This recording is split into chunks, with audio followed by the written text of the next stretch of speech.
ओम शांति।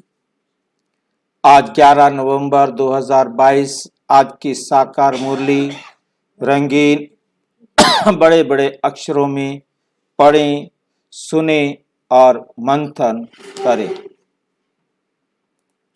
आज की मुरली का सार। मीठा मीठा बाबा कहते मीठे बच्चे, बाप जो सदा सुख देते हैं, जो सदा सुख देते हैं, रोज पढ़ाते हैं, छुट्टी नहीं करते हैं, ज्ञान का खजाना देते हैं, ज्ञान का खजाना देते हैं। ऐसे बाप को तुम भूलो मत। वे छुट्टी भी नहीं करता, रोज पढ़ाता है, परम धाम से पढ़ाने आता है, ऐसी मत देता है जो दुनिया में और कोई दे नहीं सकता। तो ऐसे बाप को तुम भूलो मत। श्री मत पर सदा चलते रहो।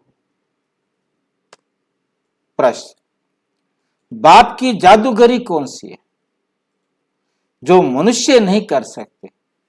मतलब दुनिया में कोई मनुष्य ये जादू नहीं दिखा सकता। उत्तर, कांटों के इस जंगल को बदलकर सुंदर फूलों का बगीचा बना देना। कांटों के इस जंगल को बदलकर सुंदर फूलों का बगीचा बना देना। पतित मनुष्यों को पावन देवता बना देना, ये जादूगरी बाप की, ये जादूगरी बाप की, किसी मनुष्य की नहीं। मतलब कोई मनुष्य ऐसा काम नहीं कर सकता। बाप ही बड़ा सोशल वर्कर है, समाज सेवा करने वाला। क्या समाज सेवा करता है आपका बाप? पूरे समाज को बदल देता है। किसी को रोटी नहीं बांटता, कंबल नहीं बांटता। ये प्रश्न सारी दुनिया पूछती है कि ये ब्रह्मा कुमारियां कोई सोशल वर्कर नहीं है। रूहानी समाज, रूहों को भी समाज, बाबा सूक्ष्म है, उनका समाज भी सूक्ष्म है। और दुनिया वाले ये क्वेश्चन बहुत पूछते हैं कि तुम ब्रह्मा कुमारियां क्या करते हो सोशल सर्विस, तुम्हारी क्या सोशल सर्विस है? कोई सोशल सर्विस नहीं, अपने आश्रम में घुसे रहते हो, आत्मा आत्मा आत्मा करते रहते हो। क्या करते हो? उनको बताना है, उनको बताना है कि ये है सबसे बड़ी सोशल सर्विस। बाप ही सबसे बड़ा सोशल वर्कर है, जो पतित शरीर, पतित दुनिया में आकर सारी पतित दुनिया को पावन बनाते। पतित शरीर में आकर, पतित दुनिया में आकर सारी दुनिया को पावन बनाते हैं। गीत, बचपन के दिन भुला ना देना, आज हंसे कल रुला ना देना। ओम शांति। बच्चों ने अपने लिए गीत सुना, तुम हो मात पिता के खीर। मीठे मीठे बच्चे, खीर माना मीठे मीठे बच्चे। बाप खीर बच्चों को कहते हैं कि मम्मा बाबा कहकर कल भूल ना जाना। अगर भूले तो वर्षा गंवा देना। अगर भूले तो वर्षा गंवा देंगे। परंतु बच्चे सुनते हुए भी भूल जाते। परंतु बच्चे सुनते हुए भी भूल जाते हैं, तो भी बाप सहज रास्ता बताते हैं। घर बार गृहस्थ व्यवहार आदि कुछ भी छुड़ाते नहीं, आदि कुछ भी छुड़ाते नहीं है। कहते हैं गृहस्थी हो चाहे बैचलर कुमार, चाहे बैचलर हो कुमार हो, सिर्फ क्या करो? मेरी श्रीमत पर। चाहे कुमार भी हो ना, एक कुमार बैठा हमारे पास, पीछे पीछे बैठा है निखिल,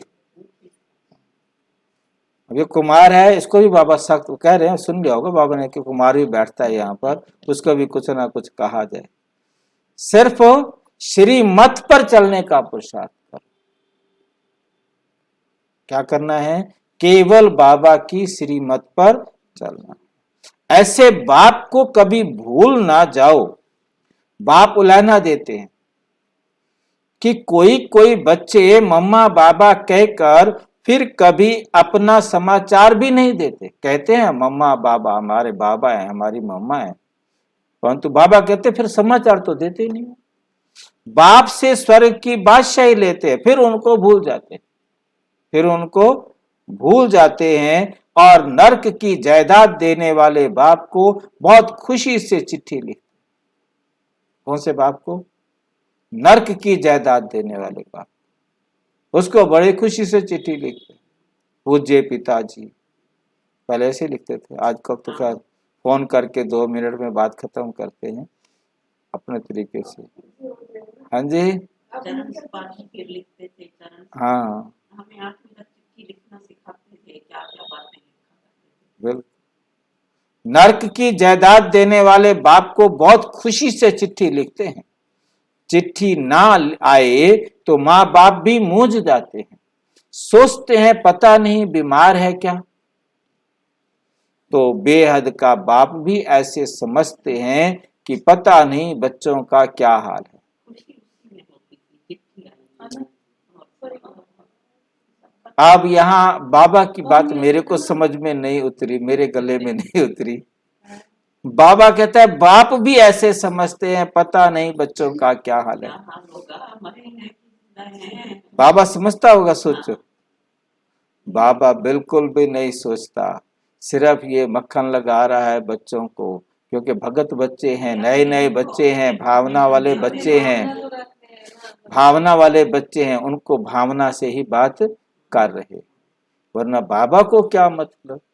बाबा के लिए पढ़े उसका भला, ना पढ़े उसका भला, ठीक है। ये सिर्फ नए नए बच्चे हैं, भावना वाले बच्चे हैं, भगत बच्चे हैं, इनकी भावनाओं से इनको अपना थोड़ा सा आकर्षित किया जाए। बहुत युक्ति से चलता है बाबा, देखता है कि बच्चे कैसे बैठे मेरे सामने। हम तो लठमार काम करते हैं ना, फिर ये नहीं देखते कि नया बच्चा है पुराना बच्चा है, इसको क्या बताना है क्या नहीं बताना है, हाँ इसको कैसा लगेगा। बाबा सारा कुछ देख करके पढ़ा। इंतजार होता है ना, बाबा को भी इंतजार होता है ना। वो लौकिक बच्चे तो दुख देने वाले भी निकल पड़ते हैं, तो भी उनसे मोह नहीं जाता। कितने भी बच्चे हों दुख देने वाले हों, परंतु फिर भी उन्हीं के प्रति मोह उनके प्रति और ही ज्यादा होता है, क्योंकि वो नालायक हैं बेचारे, कमजोर हैं बेचारे। हाँ, किसी भी प्रकार से कैसे भी। जिस बात को कहते हैं तो माता पिता सामने भी बैठे हैं, कितनी कमाल की बात है। बाप को कहते हैं तो माता पिता सामने बैठे हैं। यूं तो सब बच्चे मुरली द्वारा भी सुनेंगे। बाप जानते हैं, क्या जानते हैं कि नंबर वार पुरुषार्थ अनुसार कितने सपूत हैं, कितने कपूत हैं। बाबा मम्मा कहकर फिर भी छोड़ देते हैं, बाबा मम्मा कहकर फिर भी बाबा को छोड़ देते हैं। गीत भी ये कहता है, ऐसे बाप को क्यों भूल जाते, ऐसे बाप को क्यों भूल जाते हो। ऐसे बाप को रोज चिट्ठी लिखनी चाहिए। बाप भी रोज खजाना देते हैं ना, रोज पढ़ाते हैं, प्यार भी देते हैं रोजाना। बाप टीचर सतगुरु तीनों ही मुरली से अपना वर्षा देते हैं। तो लौकिक बाप को तो बच्चे चिट्ठी लिखते हैं, गुरु को भी याद करते हैं, परंतु जो सदा सुख देने वाला है, सच्चिखंड का मालिक बनाने वाला बाप है, उनको भूल जाते हैं, चिट्ठी भी नहीं लिखते। बाप को फिक्र रहता है कि क्या हुआ, माया ने मार डाला वह विकार में ढकेल गया। बाबा तो मुरली में ही बच्चों को सावधान करेंगे ना। बाबा राय देंगे कि ऐसे ऐसे अपने को बचाते रहो, क्योंकि ये बाप का सबसे बड़ा बच्चा है। कौन है सबसे बड़ा बच्चा? सबसे आगे चल रहा है, पहला पहला बच्चा और बड़ा बच्चा। पहली पहली रचना, पहली पहली रचना कौन है? ब्रह्मा विष्णु शंकर या ब्रह्मा बाबा? ब्रह्मा विष्णु शंकर रचना नहीं है, समय समय पर रोल करते हैं, रचा तो एक ही टाइम। क्योंकि वो एक संकल्प की रचना है।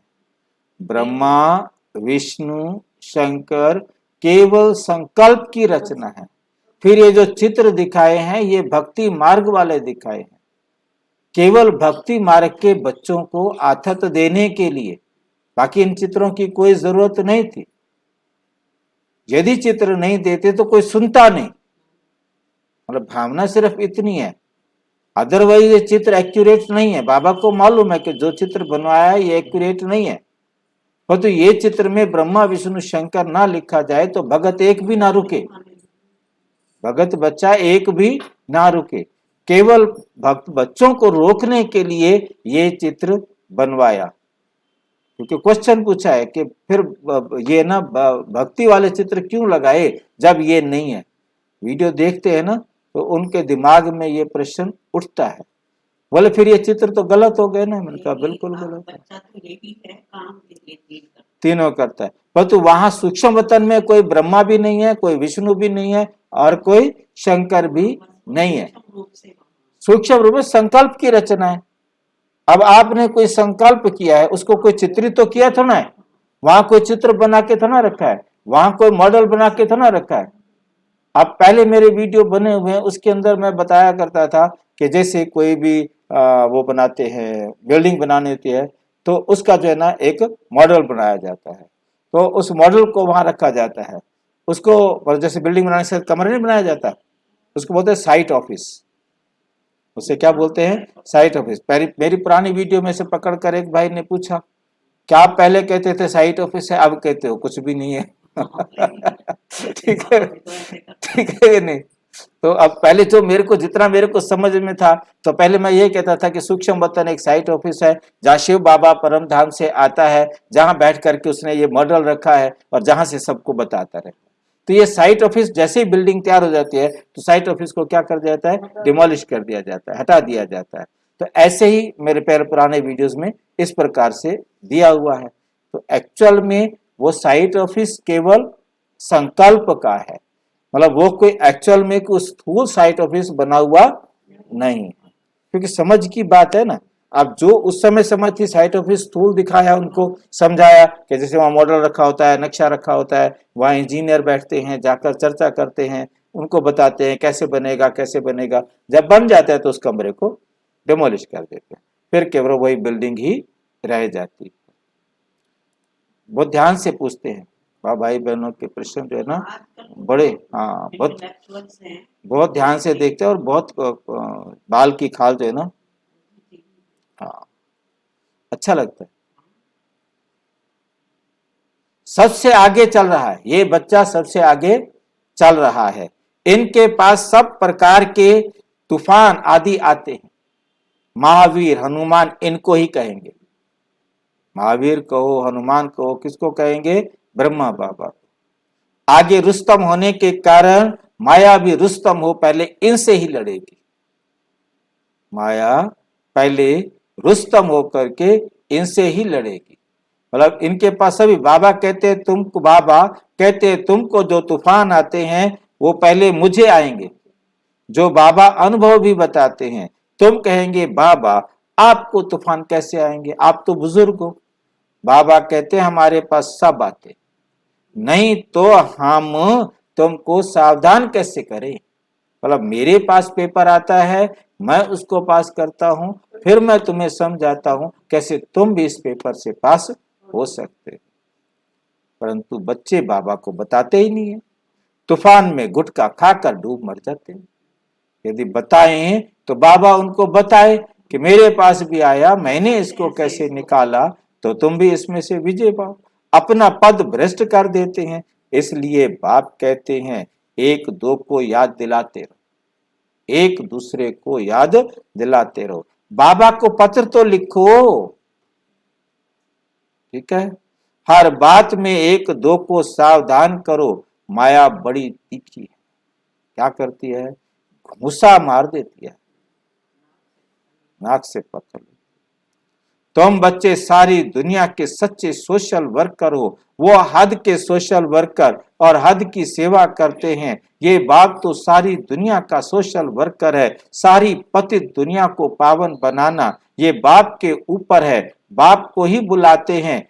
ऐसे बाप को कहो बाप कहे, फिर बच्चे भूल जाते। ऐसा बाप, ऐसे बाप को बाप कहते हैं और फिर भूल जाते। ऐसा कभी होता है? जिसको एक बार बाप समझ लिया तो बाप है, ये तो नहीं होता कि बाप नहीं है फिर कहो कि ये बाप नहीं है।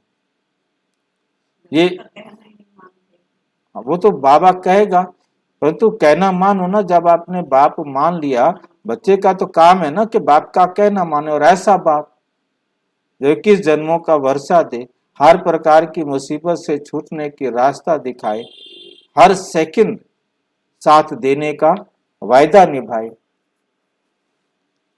फिर भी उंगली छोड़ देते हैं बच्चे। ऐसे बाप की उंगली छोड़ देते हैं जिनके साथ चलने से कल्याण ही कल्याण है, अकल्याण हो ही नहीं सकता। ये गीत भी कोई को टच किया हुआ है ना, बचपन के दिन भुला न दे।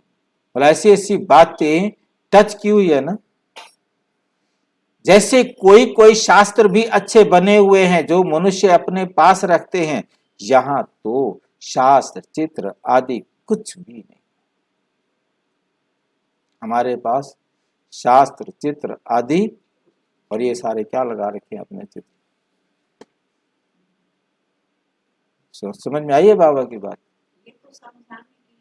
ये बाबा के चित्र नहीं है, ये बाबा ने सिर्फ भगत बच्चों को ठगने के लिए, अपना बनाने के लिए बनवाए हैं। ठीक है कि नहीं?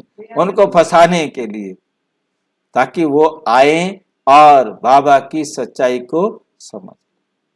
मतलब उनको तो सीधा कहे तो उनको कुछ समझ में ना आवे। मतलब ये बाबा की देखो ना युक्ति, मैं सहनशीलता देख रहा हूं बाबा की, मैं तो सहन ना कर सकूं इतनी देर तक। कहा 1936 से लेकर 1962-63 तक आके बताए कि आज मैं तुम्हें तुम्हारा परिचय देता हूं, आत्मा का परिचय और परमात्मा का परिचय देता हूं। सोचो इतनी देर इंतजार किया, हम कर सकते हैं? हाँ हाँ, नहीं शक्ति क्यों नहीं, शक्ति मतलब नहीं, देखो मत, नहीं सागर तो है।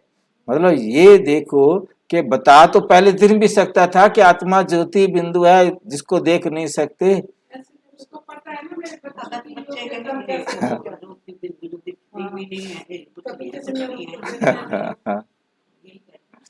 मतलब ये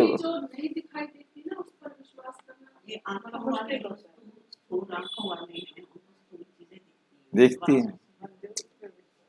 मतलब मैं देखता हूँ ना, ये चित्र भी बाबा ने बनवाए। मतलब अब मेरे को ये सारे चित्र क्या लग रहे हैं ना, मतलब कि ये बाबा ने केवल और केवल बच्चों को मात्र डाइवर्ट करने के लिए एक माध्यम बनाया। पहले उनको ये ऐसे बताओ और लास्ट में फिर मैं कहूँगा ये।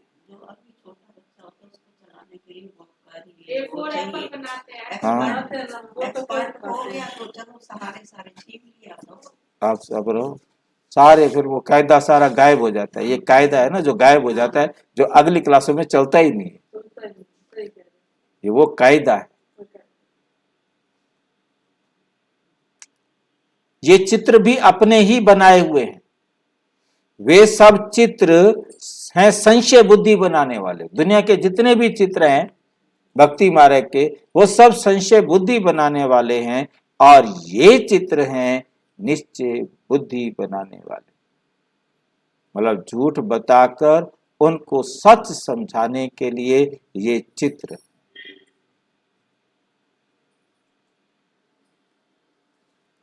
दुनिया को तो ये मालूम ही नहीं कि भारत स्वर्ग था। भारत का कितना मान है। यहां ही शिव बाबा आते हैं, शिव को बाबा कहते हैं, फिर हे ब्रह्मा है ब्रह्मा बाबा, फिर है ब्रह्मा बाबा।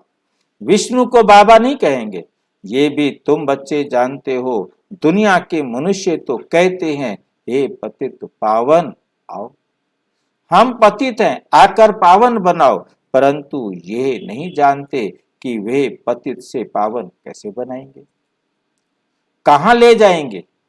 बस तोते के माफिक बोलते हैं पतित पावन आओ, पतित पावन सीताराम रघुपति राघव राजा राम। बस तोते माफिक गाते रहते हैं, परंतु अर्थ कुछ भी जानते नहीं। क्या अर्थ है? बाबा ने कई बार बताया है, तुम मुझे पतित से पावन बनाने के लिए बुलाते हो, तो पतित से पावन तभी बनोगे ना जब तुम मरोगे। तुमने खुद मुझे मारने के लिए बुलाया है, अब मरो। बताओ, इतने सख्त रूप। हाँ, मैं आया हूं तुम्हें पतित से पावन बनाने के लिए। आखिर पुराने मकान को नया बनाना है, पुराने को गिराना तो पड़ेगा ना। तो मरोगे तो पतित दुनिया में जाओगे। कहते तो थे आप न मरिए स्वर्ग ना जाए, तो मरोगे तभी तो स्वर्ग में चलोगे। तो मारने के लिए तुमने मुझे बुलाया है, अब तुम मरते नहीं हो, अब तुम मरते नहीं हो, मरो। अरे गॉड फादर कहते हो, फादर माना प्रॉपर्टी, और किसका फादर नहीं कहा जाता, और किसको फादर नहीं कहा जाता। फादर का मतलब होता है जो बाप की जायदाद है वो सारी मेरी, बाकी बाप किस चीज का है बाकी बाप किस बात का है। बाप का मतलब है जो कुछ बाप का है वो मेरा। किसको और किसको फादर नहीं कहा जाता। विष्णु और शंकर को भी फादर नहीं कह सकते। क्यों?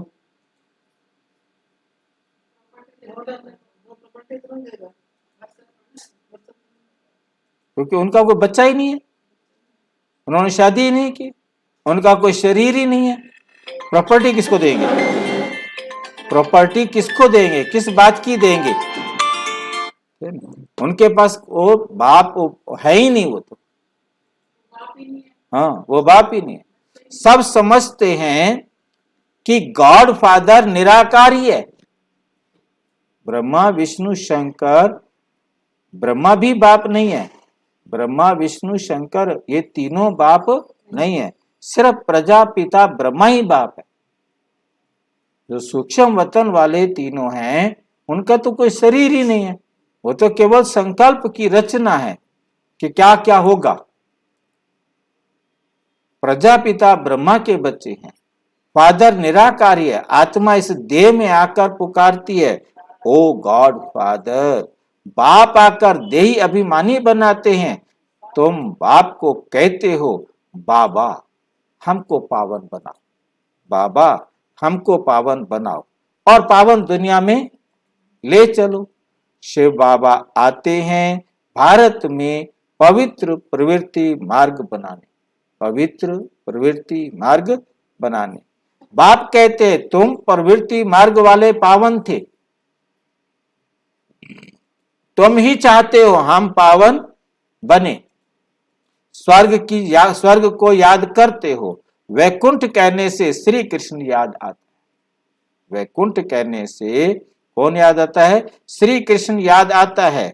ये नहीं समझते कि प्रवृत्ति मार्ग के महाराजा महारानी लक्ष्मी नारायण को याद करें।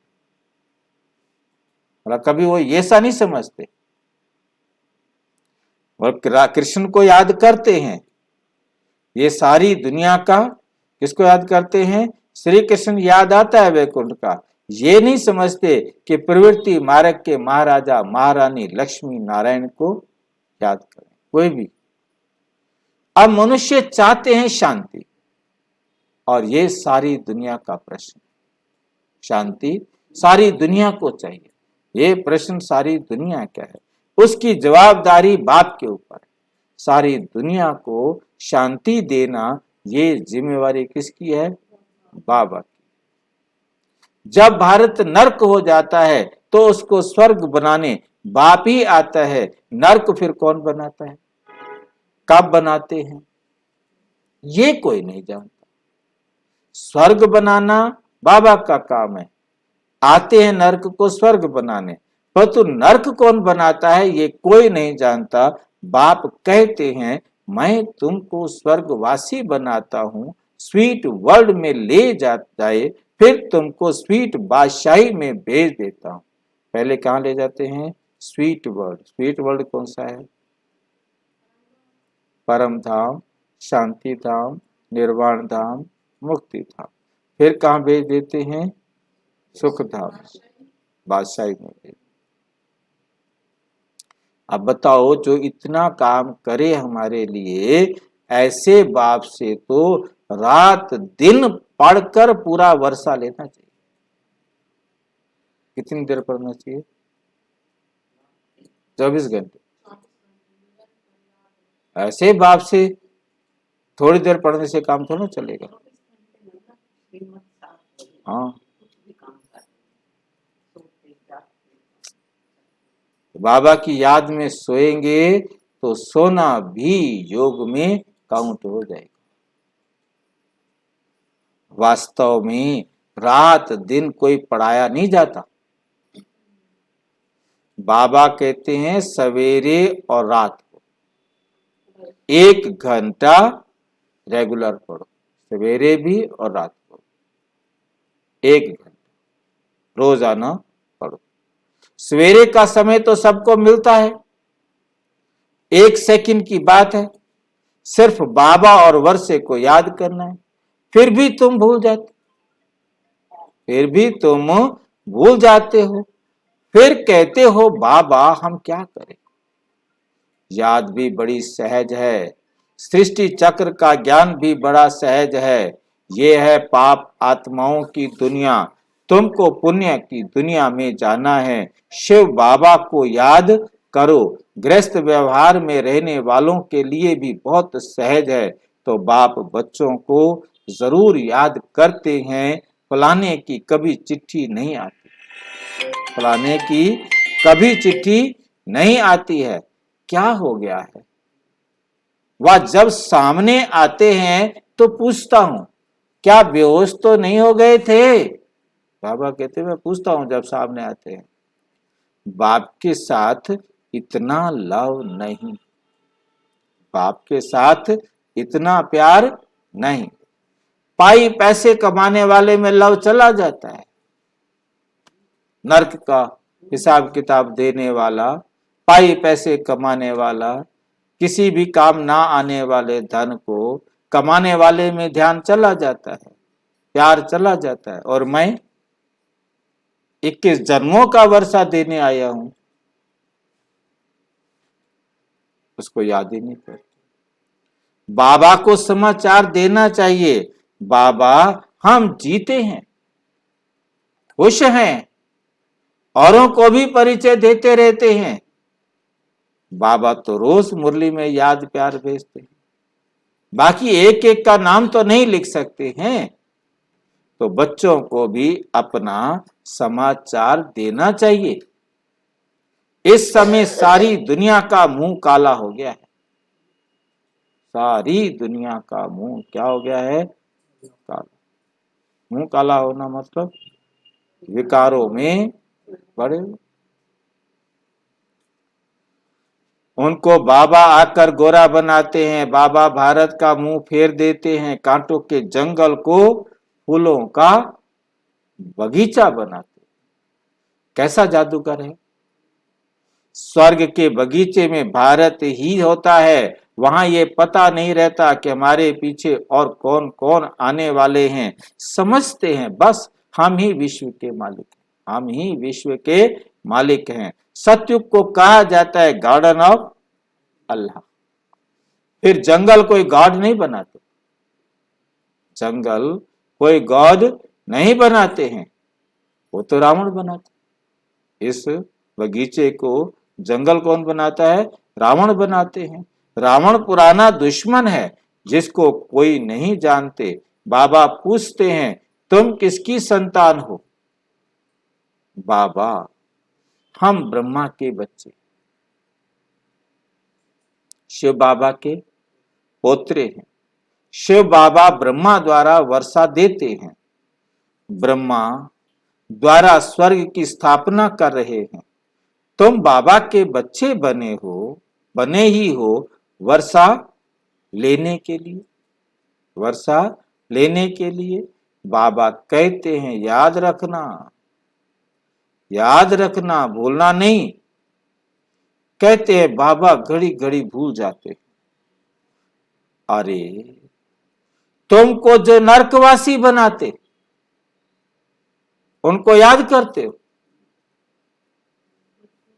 शरीर के माता पिता क्या बनाते? नरकवासी बनाते।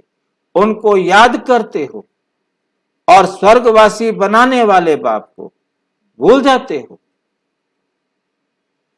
बाप को नहीं भूलेंगे तो वर्षे को भी नहीं भूलेंगे, बाप को नहीं भूलेंगे तो वर्षे को भी नहीं भूलेंगे। इस समय तो बाबा हाजिर नाजिर है, हाजिर नाजिर है। कहते भी हैं हाजिरा हजूर, हाजिरा हजूर, सामने हाजिर है हजूर मालिक स्वामी, वे भी गुप्त, किसी को दिखाई नहीं देता। ऐसे नहीं कहेंगे कि हम उनको देखते, हम उनसे पढ़ते हैं, परंतु ऐसे नहीं कह सकते कि हम उनको देखते। ये लाइन समझ में आ रही है? और बाबा क्या कह रहे हैं? कितना गुह्य पॉइंट है ये कि आप उन्हें देखते नहीं हो। शिव बाबा को कोई देख नहीं सकता, आत्मा को कोई देख नहीं सकता, और किसी को ये कहो कि हमने देखा है, नहीं कह सकते। कोई गुह्य है, हमारे लिए नहीं है, बाकियों को तो गुह्य समझाने वाली बात है ना। हम भी कह देते थे कि मैंने देखा है बाबा को, तो पूछते कैसे देखा?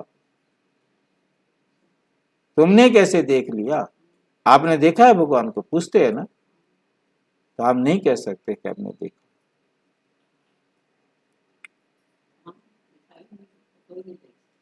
हम आत्मा को नहीं देख सकते, हम परमात्मा को भी नहीं देख सकते। इसी प्रकार जैसे हम आत्मा को अनुभव करते हैं, ऐसे ही हमने परमात्मा को भी अनुभव किया कि कैसे दादी ने शरीर को छोड़ा, कैसे परमात्मा ने उनके शरीर को आधार लिया। उससे हम समझ सकते, क्योंकि मेरी जो स्टडी थी, मेरा जो अनुभव था वो यही था कि दादी ने मेरे सामने शरीर छोड़ा, बाबा ने मेरे सामने प्रवेश किया। मैंने दूसरी आत्माओं को आते हुए देखा हुआ है कि कैसे दूसरी आत्मा प्रवेश करती है, और ये कैसे प्रवेश हुआ है। ये अंतर ही मेरी पहचान थी, जिससे मेरे को निश्चय हुआ कि ये भगवान ही आकर के पढ़ा रहा, ये कोई और आत्मा नहीं है, दादी तो है ही नहीं। तो कोई भी समझ मुश्किल को बोलते हैं। मतलब घंटों तक, मतलब मेन बात ये थी कि मेरा जो पहला था आना और जाना, मेरे जो फर्स्ट डे की स्टडी थी, ज्ञान इतना समझ में नहीं आया क्योंकि मैंने 7 डेज कोर्स ही नहीं किया हुआ था। परंतु मेरी जो स्टडी थी वो यही थी कि आत्माएं कैसे आती हैं और आत्माएं कैसे जाती हैं, वो मेरे विश्वास का आधार।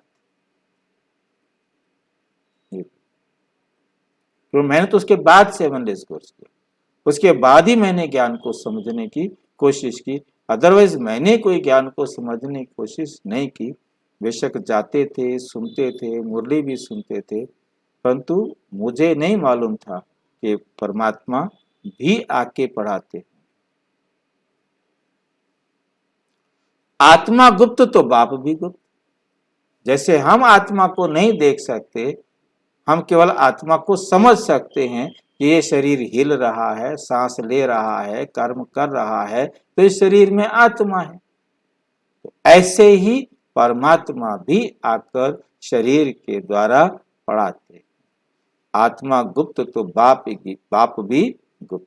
आत्मा शरीर में आकर बोलती है मुझे भी शरीर चाहिए, नहीं तो आऊं कैसे? गर्भ में आऊं तो गर्भ जेल में आना पड़े, नरक है। गर्भ महल में सत्युग में भी मैं नहीं आता हूं। मैंने कौन सा गुनाह किया? अब ये तो बाबा बताएगा, हम तो नहीं बता सकते। नहीं, अब ये क्वेश्चन और पूछता तो मैं उसको जवाब दे देता। भाई दुनिया वाले सारे रोज यही प्रश्न पूछते हैं, मेरा क्या गुनाह है कि मेरे पति मर गए, मेरे बच्चे चले गए, मेरा ये हो गया, मेरे कौन सा गुनाह है कि ये हो गया वो हो गया, सारे देखें। अब बाबा को कैसे जवाब दूं, ये तो मेरे को सोचना पड़ेगा। हाँ, मैंने कौन सा गुनाह किया है? मैं गर्भ जेल में क्यों आऊं? मैंने कोई गुनाह किया हो तो मैं गर्भ जेल में आऊं? आपने तो गुनाह किए इसलिए तुम गर्भ जेल में आते हो। मैंने तो कोई गुनाह नहीं किया, इसलिए मैं गर्भ जेल में क्यों आऊं? गर्भ महल तो होता है स्वर्ग में, और हम स्वर्ग में आकर क्या करेंगे? वहां सारे है ही पावन, क्योंकि मेरा काम तो है पतितों को पावन बनाना। वहां कोई पतित ही नहीं है जिसको मैं आकर पावन बनाऊं। स्वर्ग का मालिक तो तुम बच्चों को ही बनाता हूं। यहाँ सम्मुख बैठकर सुनने से सबको मजा आता है, यहाँ से बाहर जाने से सब कुछ भूल जाते, सब कुछ भूल जाते। 21 जन्मों की राजाई लेना और साधारण प्रजा में पद पाना, फर्क तो बहुत है ना। 21 जन्मों की राजाई लेना और पढ़ाई ध्यान से ना पढ़ के साधारण प्रजा में जाकर जन्म लेना, फर्क तो है ना। भील लोग रोटला खाते हैं, रोटला जानते हो ना, मोटी रोटी बनाते हैं, मोटी मोटी, पतली पतली रोटियां नहीं बनाते, वो मोटी मोटी रोटी बनाते हैं, अंगारों पर सेकते हैं। हाँ, मन कहते हैं। वो तो धीमी आंच में सेका जाए तो वो अंदर तक पकते हैं, नहीं तो मोटी रोटी ऊपर से तो जलती जाएगी, अंदर तो आटा रह जाएगा। इसलिए मतलब वो हाँ, अंगारों पर उपलों पर धीमी आंच पर पकाते। भील लोग रोटला खाते हैं, साहूकार माल खाते हैं, फर्क है ना मर्तबे का। परंतु दुखी तो दोनों ही होते हैं। आज चाहे कोई माल खाने वाला है, चाहे रोटला खाने वाला है, दुखी है सारे। स्वर्ग में फिर सब सुखी होते हैं, परंतु मर्तबा नंबरवार है, यहाँ भी और वहां। हमको पुरुषार्थ करके ऊंच पद पाना है, मम्मा बाबा को फॉलो करना है। इस समय श्रीमत मिलती है तो माता पिता को फॉलो करना पड़े। माता पिता तो साकार में चाहिए, शिव बाबा को तो पुरुषार्थ करना नहीं है।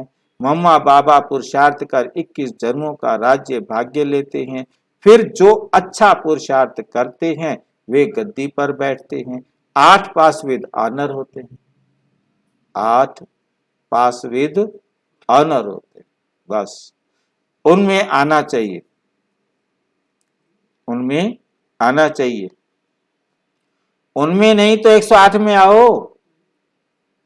मार्जिन तो 16,108 का भी है। 16,108 की बहुत बड़ी माला होती है, उनको बैठ खींचते हैं। यहां माला जपने की बात नहीं है, बात तो कहते हैं फॉलो करो। ये ब्रह्मा बुढ़ा पढ़कर पास हो नंबर 1 में जाता है, ये ब्रह्मा बुद्धा पास होकर नंबर 1 में जाता है। मम्मा जवान भी नंबर 1 में जाती है। तो तुम पुरुषार्थ क्यों नहीं करते हो? तो तुम पुरुषार्थ क्यों नहीं करते हो? गफलत क्यों करते हो? बाप को पत्र भी नहीं लिखते, याद भी नहीं करते, याद भी नहीं करते हैं, प्रण भी कर सकते हैं, प्रण भी कर जाते हैं, यहां आकर प्रण भी करते हैं, वायदा भी करते हैं, प्रतिज्ञा करते हैं, परंतु बाहर गए खलास। हम कह भी देते हैं उनको, बाबा कह भी देता है तुम बाहर जाने से भूल जाएंगे। कहते हैं बाबा हम नहीं भूलेंगे, बाबा हम नहीं भूलेंगे, फिर भूल जाते।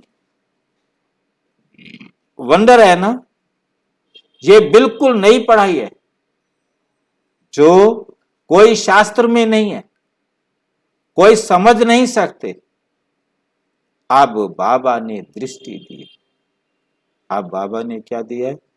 दृष्टि दी है। इस अंतिम जन्म में बाबा सुनाते हैं, हम गीता भी पढ़ते थे, हम गीता भी पढ़ते थे, नारायण का भी पूजन करते थे, गद्दी पर भी नारायण का चित्र रखते थे। हिस्ट्री सुनाना लक्ष्मी को कैसे मुक्त कर दिया, दुनिया वालों से बड़ा युक्ति से चलना पड़ता है। ये ब्रह्मा बाबा के बारे में बाबा बता रहे हैं। पैर दबाती थी ना, चित्र था, आर्टिस्ट को नहीं फाड़ा, नहीं, आर्टिस्ट को कहा कि इस चित्र को ऐसे बनाओ कि लक्ष्मी पांव नहीं दबा रहे। ये दुनिया वालों से बड़ा युक्ति से चलना पड़ता है। तुम भी गुप्त रीति बाबा का परिचय देते हो कि बाप और वर्षे को याद करो। स्वर्ग के हैं देवी देवता, इसलिए लक्ष्मी नारायण का चित्र बनाया। सबसे पहले कौन सा रखा है? तो कोई भी आता है उसको क्या कहते हैं? लक्ष्मी नारायण के चित्र पर समझाओ कि उनकी बुद्धि ठहर जाए। त्रिमूर्ति का चित्र नहीं। आज बाबा कहते हैं लक्ष्मी नारायण का चित्र बनाया, पहले त्रिमूर्ति नहीं डाला था, क्योंकि ब्रह्मा को देखते ही बिगड़ जाते। ये तुमने अपना बाबा बिठा दिया, हमारा ब्रह्मा हटा दिया, अपना बाबा बिठा दिया। वो तो सीधा, हाँ, चार मुंह वाला। कहते ये हमारा ब्रह्मा हटा के तुमने अपना बाबा बिठा दिया, हम जा रहे। हाँ, परंतु ब्रह्मा बिगर काम कैसे हो? बीके बाप को नहीं देखेंगे तो काम कैसे होगा? बाप कहते हैं, गीता में लिखा हुआ है, मन मना भव मध्याजी भव। चाहे मुक्ति का व जीवन मुक्ति का दोनों वर्षा मैं दे सकता हूं, मुक्ति का भी जीवन मुक्ति का दोनों का वर्षा मैं दे सकता हूं, और कोई नहीं, और कोई नहीं दे सकता। बहुत समझने की बातें हैं। अमृत वेले उठकर, अमृत वेले कौन उठेंगे, कैसे उठेंगे? जिनको सवेरे उठकर विचार सागर मंथन करना जरूर है। सवेरे उठकर क्या करना है? विचार सागर मंथन करना है। सवेरे उठकर कौन करेगा विचार सागर मंथन? जो रात को बाबा की मुरली सुनकर बातें करके अपनी जो भी बातें हैं वो रखेंगे, तो सवेरे उठेंगे।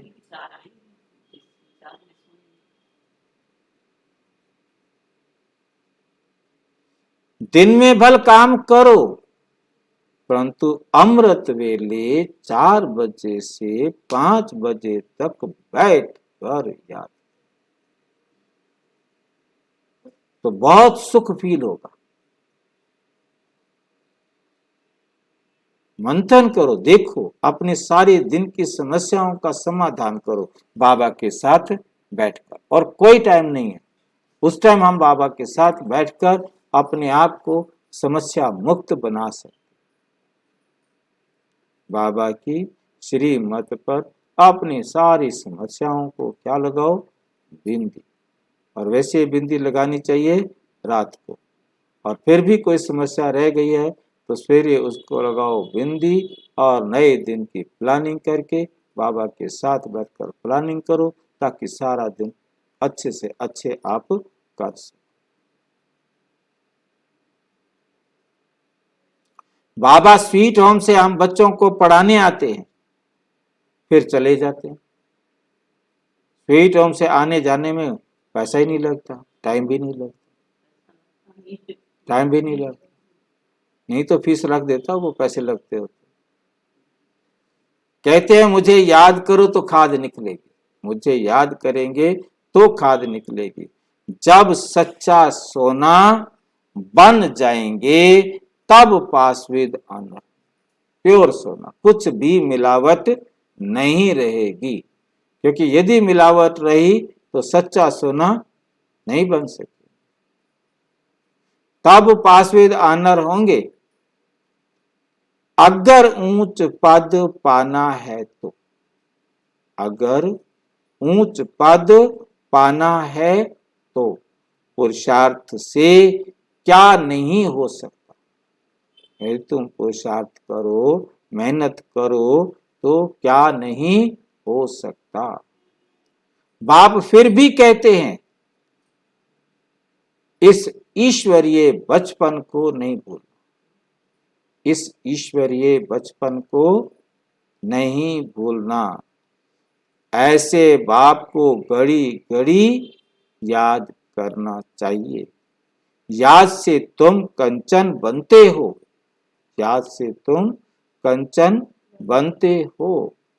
अच्छा अच्छा, मीठे मीठे सिक्की लदे बच्चों प्रति माता पिता बाप दादा का याद प्यार और गुड मॉर्निंग। रूहानी बाप की रूहानी बच्चों को नमस्ते।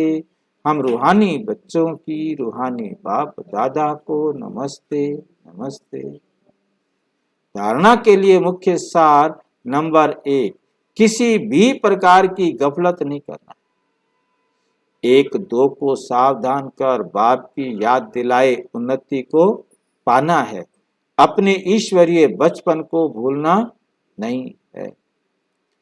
माता पिता को फॉलो करते रहना है। माया के तूफानों से, माया के तूफानों से डरना नहीं है। अमृत वेले बाप की याद में बैठकर सुख का अनुभव करना है। वरदान, दृढ़ता की शक्ति से सफलता प्राप्त करने वाले योगशाली त्रिकालदर्शी भव। आज शब्द कुछ नया नहीं है।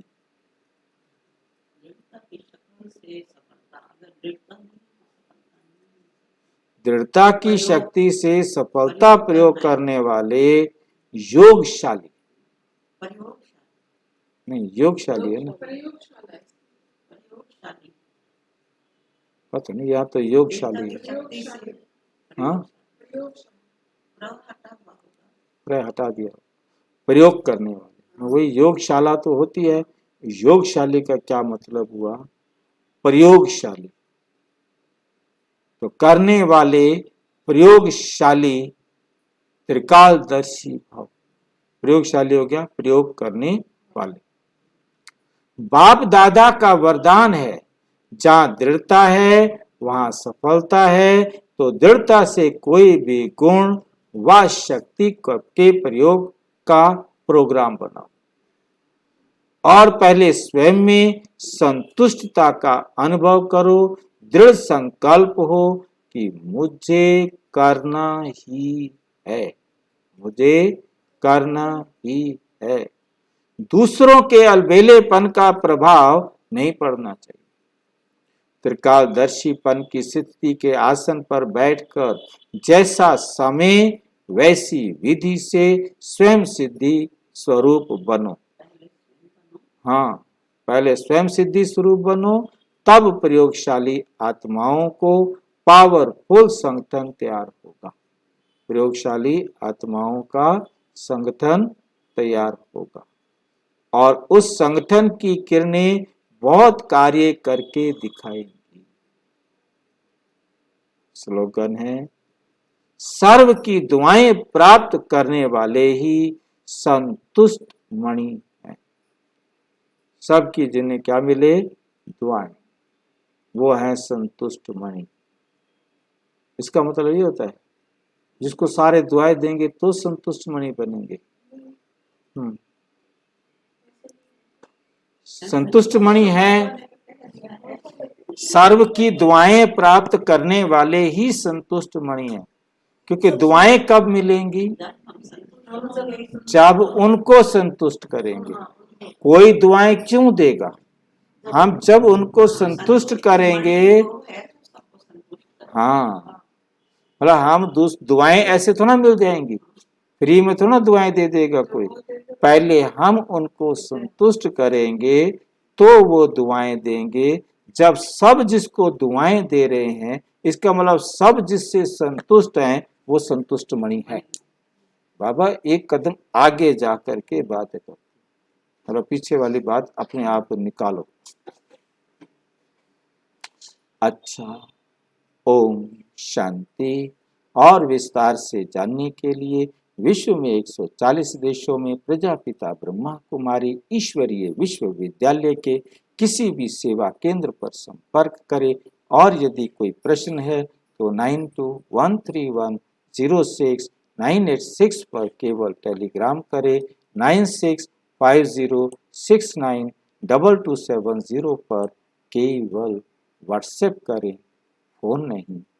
ओम शांति।